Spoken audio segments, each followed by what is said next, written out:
tal? En Conversaciones desde la Coyuntura estábamos buscando la forma de regresar a Carlos Franco para hablar sobre la informalidad y nos topamos con la compilación de artículos que Emma Ceballos publicó en el año 2012, Carlos Franco, y dentro de esa colección de ensayos con uno en particular, Carlos Franco, el realismo desencantado y su amor por el Perú, de Martín Tanaka.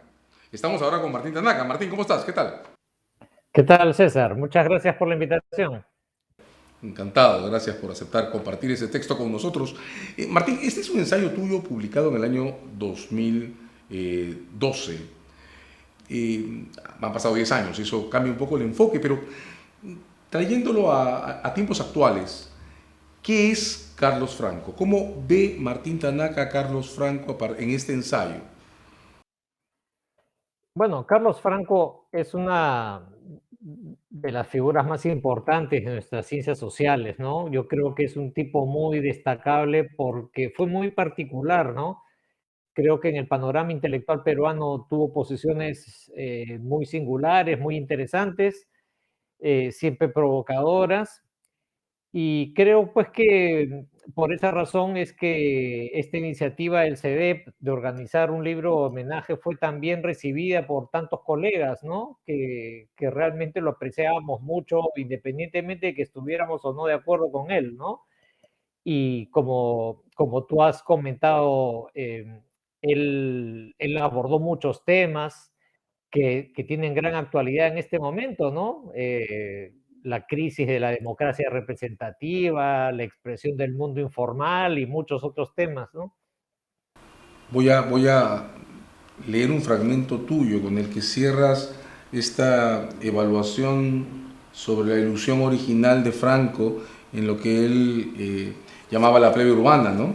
En el ensayo tú escribes la esperanza de que la plebe urbana de la plebe urbana emergieran las bases de una sociedad alternativa terminó en la década de 1990 con la constatación de que los sectores populares urbanos terminaron siendo uno de los soportes más importantes del fujimorismo y sus viejas prácticas autoritarias, caudillistas y clientelares. Citas el texto de Franco, en el que Franco lo que decía en el 90, que era que él esperaba que se genere o se llene el vacío de silencio que conformaba una falta de discurso propio, de autodiferenciación, una narrativa que desde la realidad de estos sectores en ascenso, desde la realidad de lo que todavía en él era esta llamada plebe urbana, diera identidad a este sector, y él funda su entusiasmo en una frase, ¿no? Lo que intuimos entonces, estaba en los 90, es que puede estarse procesando de la plebe urbana el pasaje de la representación delegada a la autorrepresentación política, es decir, a la constitución de un discurso y de organizaciones políticas propias. Y tú cierras el ciclo con esta cita. Bueno, lo que salió de esto fue el fujimorismo. ¿Cómo explicar este tránsito? ¿Cómo explicar el desfase entre la expectativa de una autoorganización relativamente autónoma, ciudadana en algún sentido? Ciudadanía no es un concepto que parezca corresponder al lenguaje de Franco, hacia lo que en los hechos desembocó en el 92, en un golpe de Estado, en un gobierno clientelar que se sostuvo hasta finales de esa década. ¿Qué pasó en ese proceso, Martín? Bueno, es que creo que a finales de los 80, comienzo de los 90, el Perú estaba en una suerte de encrucijada, ¿no? Había como varios caminos posibles gestándose en la sociedad, ¿no? Fue una época pues muy plástica donde estaban ocurriendo muchas cosas simultáneamente. Pero mira, yo creo que no es casualidad que tanto, como decía hace un ratito, Hernando de Soto como José Matos Mar hubieran visto en este mundo informal el potencial de cosas interesantes, ¿no? Es decir, Hernando de Soto veía individualismo, emprendedurismo, apuesta por el capitalismo, por el desarrollo individual, ¿no? Y pensó que ahí estaban como la base de una propuesta liberal en la política. Eh, José Matos Mar veía la persistencia de tradiciones andinas en donde el trabajo colectivo, la identidad barrial, el vínculo con los pueblos de origen de los migrantes, hacía que este mundo informal pudiese ser un mundo que unificara nacionalmente el país, ¿no? Que tendiera puentes entre la costa y la sierra y que sobre la base de esta ética del trabajo, con un trasfondo colectivista, pudiese haber una propuesta más bien de izquierda, ¿no? Eh, yo creo que las dos cosas podrían haber pasado, ¿no? Porque en potencia estaban. El tema es que la política terminó definiéndose por un camino muy insospechado, ¿no? Es decir, ni la izquierda de Barrantes ni la derecha de Vargas Llosa terminaron imponiéndose en la década de los 90, sino este outsider Alberto Fujimori, que rápidamente se convirtió en un caudillo autoritario, ¿no? Ahí hay una paradoja que yo no termino de resolver, bueno, que es, creo, difícil de resolver, ¿no? Por un lado, en el texto que comentas, el de Franco, hay una referencia a la representación delegada y a su expectativa por el reemplazo de una autorrepresentación política propia, ¿no? Dice la constitución de un discurso y organizaciones políticas propias. Y del otro lado también tengo la impresión, hay en el propio concepto de propia urbana el reconocimiento de un utilitarismo que permite vislumbrar la posibilidad de un clientelismo o de un reemplazo permanente de alianzas verticales, ¿no?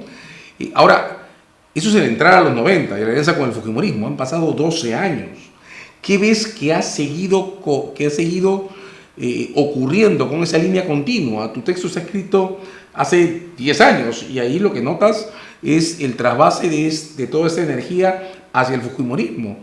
¿Qué pasó en los años que siguen? ¿Dónde está ahora ese enlace desde los sectores que emergieron, dice Franco, con las migraciones, a lo que ahora representan socialmente?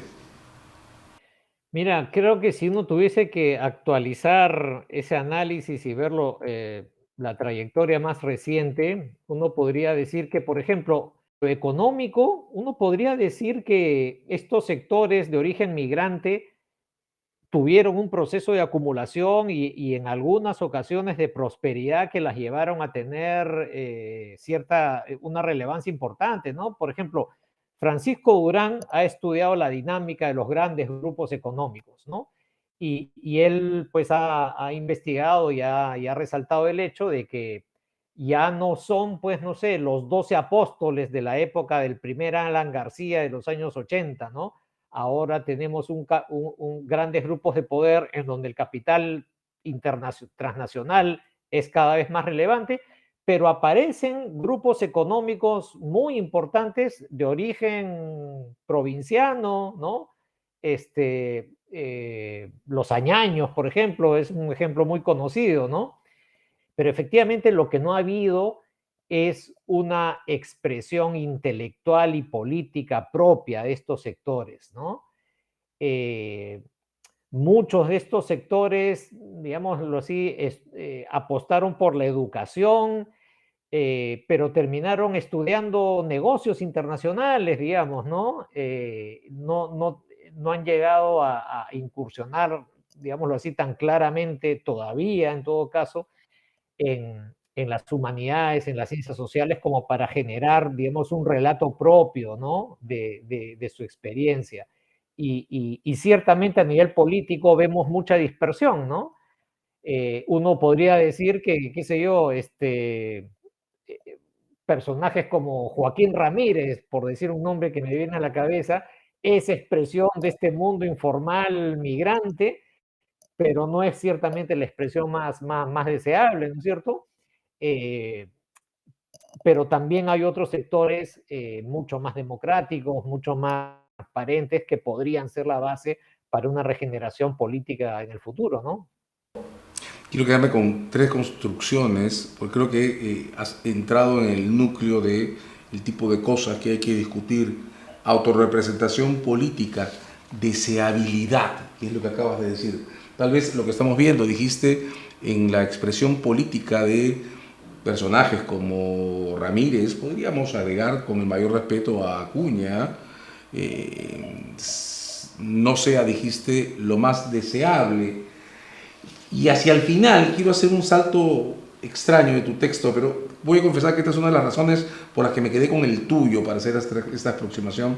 Haces una cita que evoca esta sensación sobre lo deseable.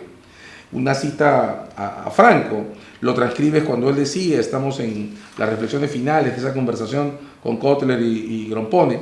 Sinceramente, transcribes, no veo cómo el país pueda evolucionar en un sentido moderno y democrático si el significado que atribuimos a estas nociones se inspira en un discurso normativo liberal o en las experiencias históricas del mundo desarrollado.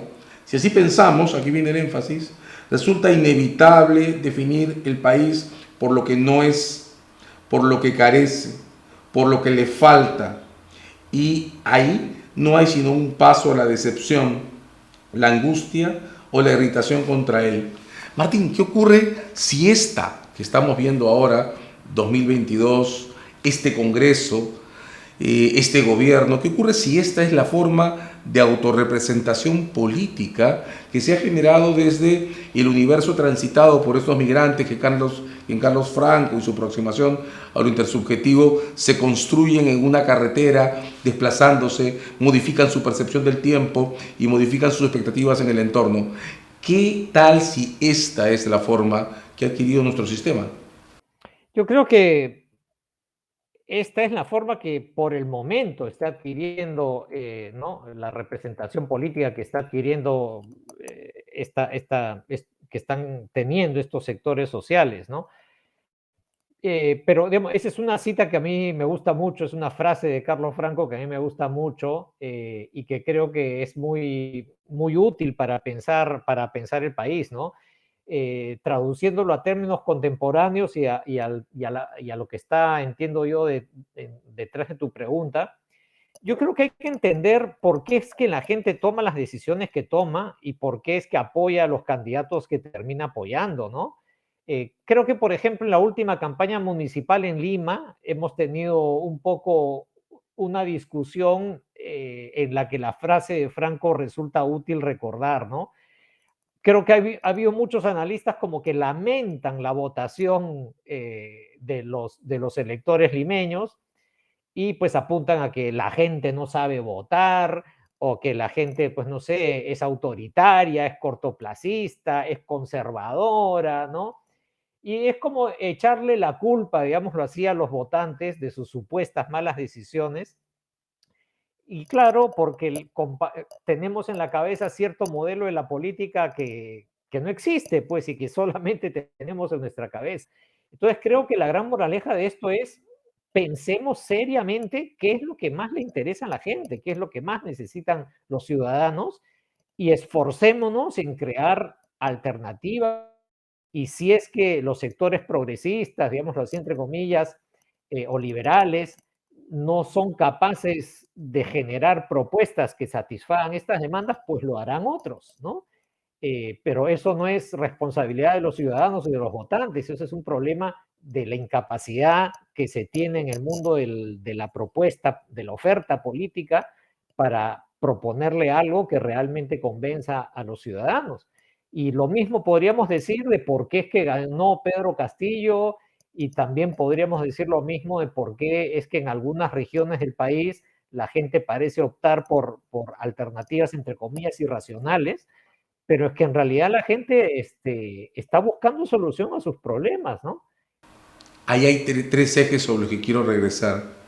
Lo que esperamos, y te escucho y me sigue preocupando que parte del disgusto que estamos acumulando tenga que ver con la confrontación entre un modelo ideal que, como tú dices, está en nuestras cabezas y no en la realidad. Lo que esperamos, lo que se genera como autorrepresentación de las preferencias, esto que tú dices, las personas buscan, los ciudadanos y las ciudadanas buscan resolver problemas, y al otro lado, esta porosidad del sistema que permite algo difícil de racionalizar como una representación generada, que es la flexibilidad con la que terminamos reclutando una oferta política de personas prontuariadas, con problemas legales explícitos y que transitan por el sistema con absoluta indiferencia.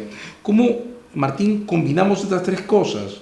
Expectativas autodenominadas racionales, necesidades objetivas y de qué tratan esas necesidades objetivas, y porosidad del sistema para no filtrarse en términos mínimamente aceptables desde el punto de vista legal, para llamarlo de alguna manera. Sí, bueno,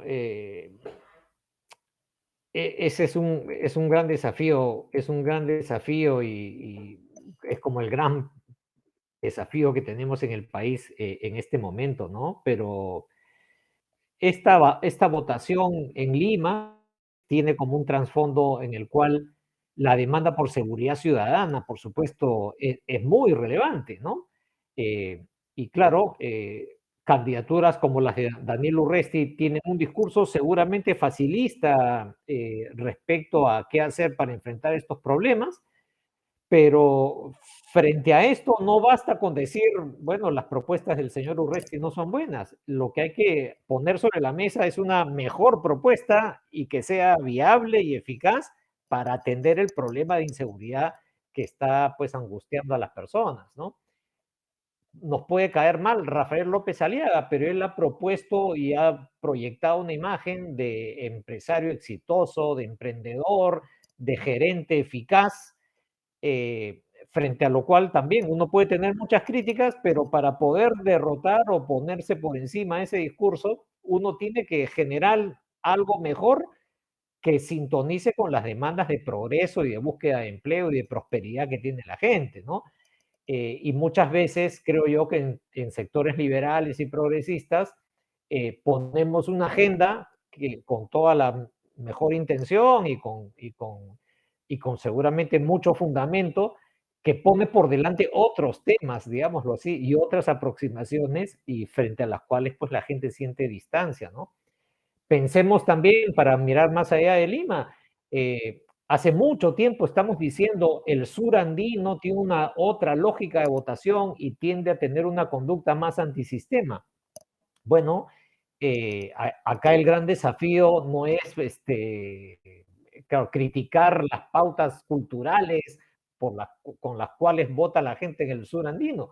De lo que se trata es de tener una propuesta de desarrollo para el sur andino, ¿no? Destinar recursos y tener proyectos y planes viables para el desarrollo de estas regiones del país, ¿no? Y mientras no pongamos eso por delante, pues otros que dicen que son que, que, que la élite política y el sistema político ha desatendido y no le importa lo que sucede con los ciudadanos del sur, pues tendrá alguna audiencia, ¿no?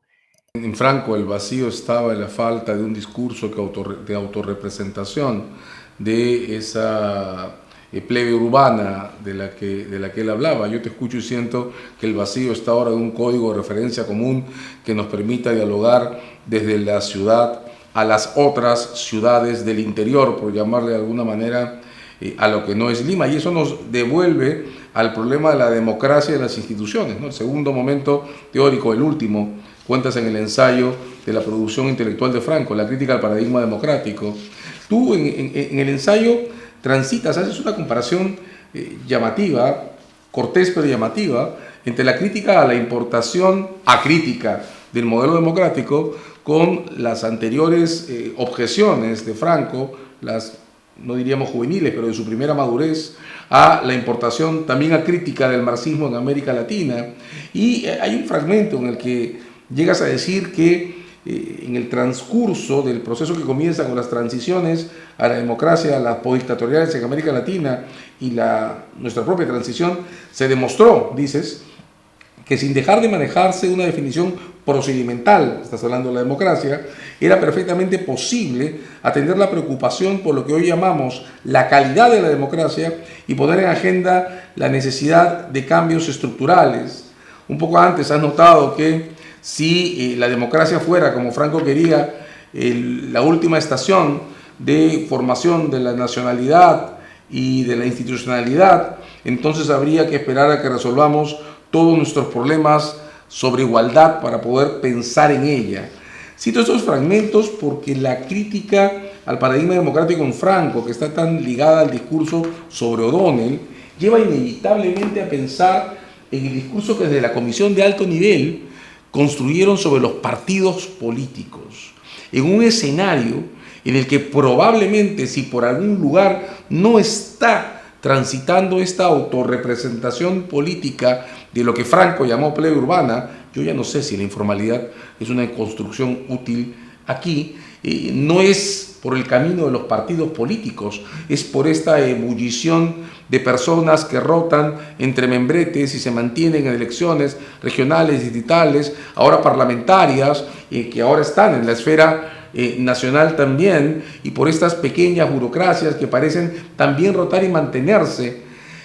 ¿Cómo pensar desde aquí, desde esta informalidad que transita por la imagen de la plebe urbana de Franco, que en los 90 tú encuentras, pasa a engrosar el soporte político del fujimorismo, que ahora transita por todas estas organizaciones dispersas? ¿Cómo pensar desde ahí en los partidos políticos como una opción?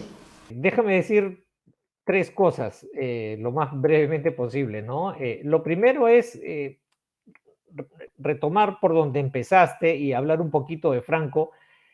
Creo que Franco, como decía, destaca por ser un pensador en las ciencias sociales peruanas muy original, muy controversial, y uno no tenía por qué estar de acuerdo con él para reconocer lo interesante de su reflexión y su originalidad, ¿no? Entonces, él, como dices tú, empezó diciendo, poniéndose en una situación crítica, en una posición crítica respecto a estas importaciones, ¿no? Entonces él decía, muchas veces la izquierda marxista intentó importar el marxismo sin pensar en una adaptación más creativa, ¿no es cierto?, con más raíces en nuestro país. Y entonces ese Carlos Franco es el que habló de Aya de la Torre y de José Carlos Mariátegui como personajes interesantes que intentaron adaptar creativamente, ¿no es cierto?, una reflexión proveniente del marxismo al contexto latinoamericano. Él intenta, me parece a mí, hacer algo parecido con respecto a la democracia liberal, ¿no? Yo creo que es siendo una reflexión muy válida y muy interesante. Fíjate que Franco la realiza paradójicamente en un contexto muy adverso, ¿no? La realiza en el contexto en donde estamos saliendo del fujimorismo y del autoritarismo pidiendo democracia, ¿no? Pidiendo respeto a las libertades y al pluralismo y, y reclamando el control a las arbitrariedades del poder que son propias de un régimen democrático, ¿no? Entonces, esa crítica de Franco como que ocurrió, siendo válida en el fondo, ocurrió en un contexto muy poco propicio, digamos, para desarrollarse, ¿no? Y creo que además, siendo cierto el señalamiento de Franco de una manera muy profunda, digámoslo así, como una advertencia general, lo real es que estamos viviendo en un régimen democrático y tenemos que regirnos por las reglas que existen y tenemos que operar y hacer política e intentar hacer cosas sobre la base de lo que hay, ¿no?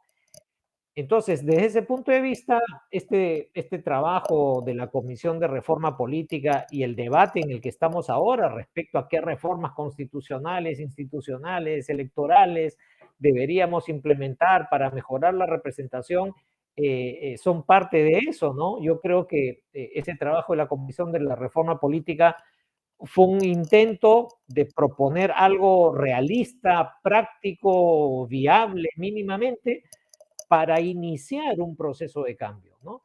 Yo creo que ninguno de los que formamos parte de la comisión pensamos que allí hay una receta mágica que va a resolver todos nuestros problemas y que la política va a cambiar de la noche a la mañana, pero es una herramienta que se tiene a la mano que hay que utilizar, ¿no? Y entonces creo que de eso se trata. Es un esfuerzo más que tiene que ir acompañado de muchos otros esfuerzos en otros planos y en otros terrenos para mejorar la calidad de nuestra democracia, ¿no? Ciertamente no va a bastar, tiene que ir acompañada de muchas otras cosas, ¿no? Pero es una herramienta que hay que saber aprovechar y hay que saber utilizar, ¿no? Déjame regresar solo con una repregunta en este mismo tono, ¿no? El Perú del que hablaba Franco en el 90, en el que veía esta ebullición a la que él eh, le quería adjudicar el proceso de formación de un autodiscurso y tal, era un Perú que salía de un esquema casi tripartito. Acción Popular con el PPC, la Izquierda Unida y el APRA, que son básicamente los 10 años que transitan entre el 80 y el 90, discurren en esa escena tres bandas, ¿no? El sistema explota en el 92 cuando cierran el Congreso y ahora tiene ese nivel de dispersión. ¿Entiendes entonces, sostienes entonces que la apuesta por reforzar los partidos políticos que no están presentes propiamente en este eje sigue siendo una apuesta para institucionalizar el flujo de la política, una apuesta útil para reorganizar la oferta política que se ha expresado en estas últimas elecciones como de bajísima calidad? Creo que es un paso importante para ordenar un poco el terreno, ¿no? Para ordenar un poco el escenario. Digamos que el conjunto de propuestas que están allí, que qué sé yo, tener nuevas reglas para la inscripción y el funcionamiento de los partidos, mecanismos democráticos de selección de candidatos o un sistema bicameral, por supuesto, eso no es que de la noche a la mañana vaya a generar automáticamente una mejor representación política. Por supuesto que no, creo que ninguno de los que, como digo, propusimos eso lo piensa de esta forma. Pero sí creo que sí creemos que es un primer paso para empezar a ordenar las cosas, tener reglas un poco más razonables, y si es que persistimos en ellas, las cosas podrían empezar a cambiar, ¿no? Y repito, tendría que ir acompañada la reforma institucional de muchas otras cosas, ¿no? De un mayor involucramiento de la sociedad civil, de un mayor involucramiento de la élite empresarial y académica, ¿no es cierto?